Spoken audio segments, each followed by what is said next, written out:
we are going to just set the camera up for some watch hours and do some butterfly watch while we're working in the garden. So this is what we got going on.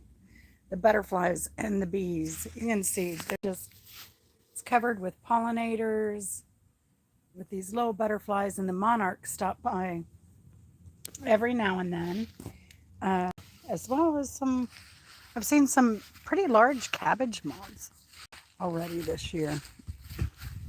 I never know when this, I saw some, uh,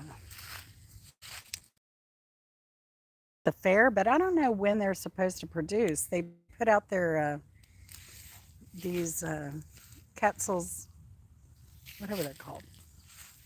And then I don't know if they nut, I would assume they would nut after that, but I don't know. It's weird. There's a lot of this white dying plant around it though. So I hope y'all are having a good Saturday. Hopefully I can get kind of caught up on some of my garden stuff and not feel so overwhelmed. I apologize for the late notice on not going live Wednesday. That was, I just felt overwhelmed. I'm sorry. I just kept debating it all day long, and then I was just like, nah, I can't. So, but these Burkinos, oh, they're finally starting to turn red here. A little bit of color on, where is it? That one right there. It's kind of hard to see, but it is starting to turn. Oh, this one is as well. So these are not yellow. And I tasted one the other day. They're pretty good. It's funny. This one blossomed first, then this one. And the other was closer to the sweet potatoes that were here in this bank, or in this bed. Chris has put some more soil in it, and I just decided, because this poor birthday going. Did you get out to the lake today? So I put this French tarragon that Q gave me when we were on our trip in Michigan. I decided to go ahead and put it in the ground. It'll be all right there through the winter. So it'll be happier. Because we still have to get those herb garden beds done. Those that are right there. So, but we have these others that are kind of priority now. The okra is still like just, it's insane how much it's putting out. And these tomatoes, now I see some on the ground we need to recover. That one's covered in, I don't know what. But yeah, we got a lot of hanging fruit here. That's why I kind of like putting them in the edge of the bed here. And then just letting them drape over this trellis that's on a lean. Because then the fruit kind of just hangs out the bottom. And you just reach under and pick it. But these tomatoes, look how big some of these get. Like this one. It's enormous.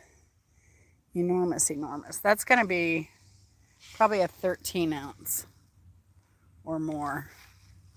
But I just can't believe the size of some of these tomatoes.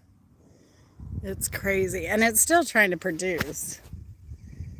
But we're going to get down into the 40s this week for just a few days. And then the temperatures are going to go back up. So I don't know. I may harvest these before we get into the 40s. They'll turn. I always harvest, look, there's some grass in here. I always harvest green tomatoes at the end of the season. Some of them will rot, but you get a lot of success. Some of them will turn. So yeah, but this pepper plant is just, it's loaded. I didn't harvest any peppers last week. So that one's really nice size. These peppers are getting a lot more sun now. I thought I had more on here. Maybe not. And these peppers, these are long. I don't know which these were. If these were those Asian, I have some Asian bell. I don't know. They look so long though. And they're really heavy. They're really thick walled and dense. I can feel the weight. I keep cutting this back, cutting this back. Lou, have you ever grown tomatillo? Oh my gosh. It just, this thing is loaded now with fruit, but it took forever for it to come on. And it's taken a long time for it to get large. Like these are really, really tiny fruit still. So I don't know that I'll get any tomatillo before the first frost. That just, and I can't believe how much they spread. Oh my gosh. That was crazy. So we have more peppers here coming on. And these shishitos, I've got to pick a bunch of shishitos. This plant's always just so prolific. You can see all the...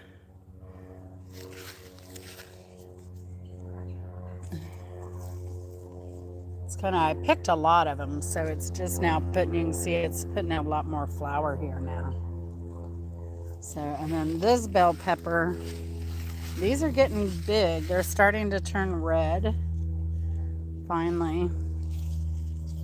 And we've had something trying to munch on this one. But you can see it in my hand. It's a huge green tomato. Hopefully I'm not lagging. Let me know if I'm lagging because I'm kind of away from the Wi-Fi. More peppers here. That's a nice size one. A bunch of little ones coming on. It's just, I hate that peppers, just look at this on the back side. Those are really big.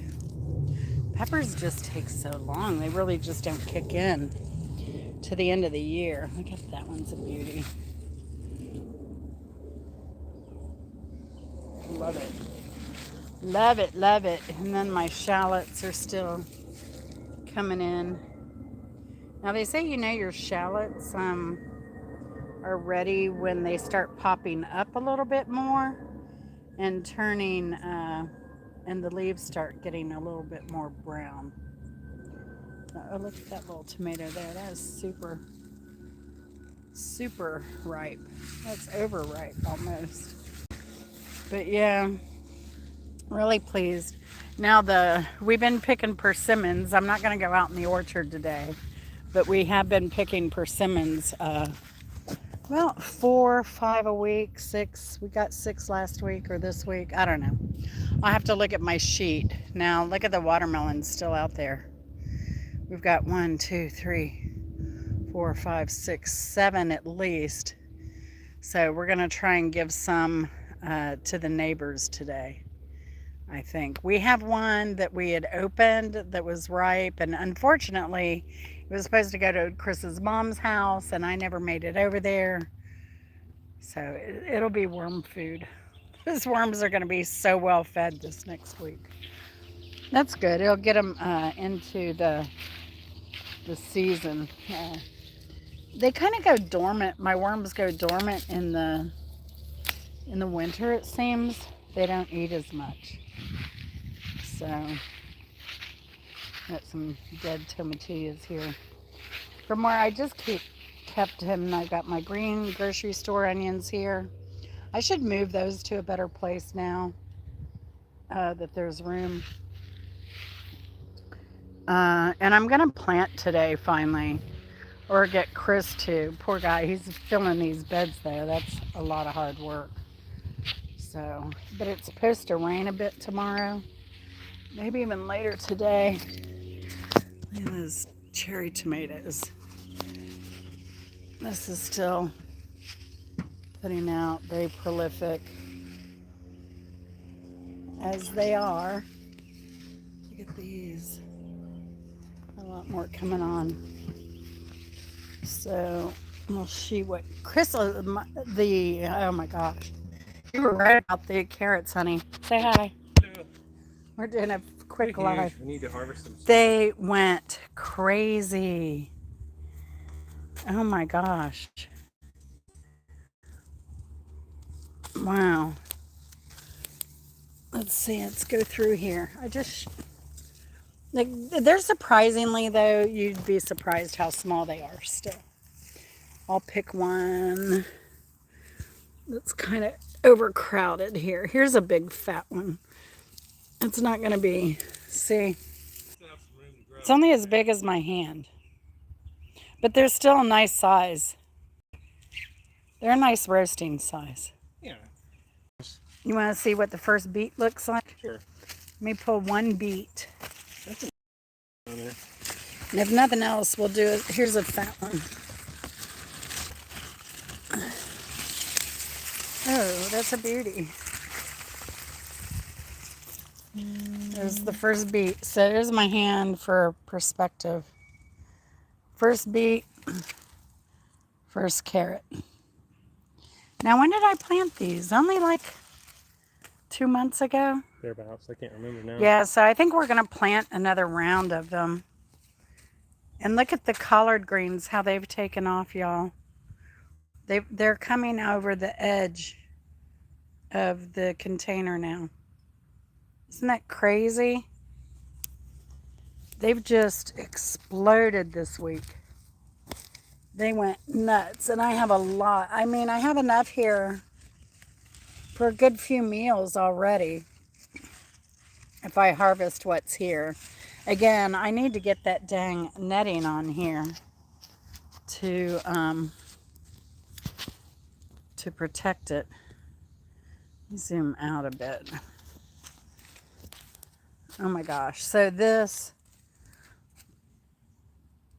yeah, that is that bed. It is just loaded. Now I wonder, I've transplanted that collard green back here. Is it doing anything yet, or is it all shaded now? Oh, there it is. It is coming up. All right, that's good. That's good. Sorry about the turn. And then the okra, they're blooming like crazy, but they're at about the end of their cycle here. So, but I don't know when to stop growing okra, I guess the first freeze. But I'm about done with them. Look at this one. Chris always misses one or two. They're so elusive. That one. This is our first successful year with okra. That's why as a garden, if you fail, you just keep trying. Well, and it's not necessarily always what you do, it's the weather pattern, how hot, how cold, all the stuff. So this bed, see, this is why I'm also overwhelmed. Chris finished this bed last week. He finished this bed several weeks ago. Now I did plant something in there and it didn't come up. So I need to replant here. So this may be my new carrot and beet bed. But these beds are actually longer than these on the side because we had more room here. And so you can see what we do. We have this weed barrier, which is very expensive weed barrier. Not expensive as much as it is heavy duty, like commercial grade agriculture fabric. So, and then we put this hard cloth down so that the moles and voles don't get up through the cloth, because I did my research and they will. Hey Shelly, how's it going, girl?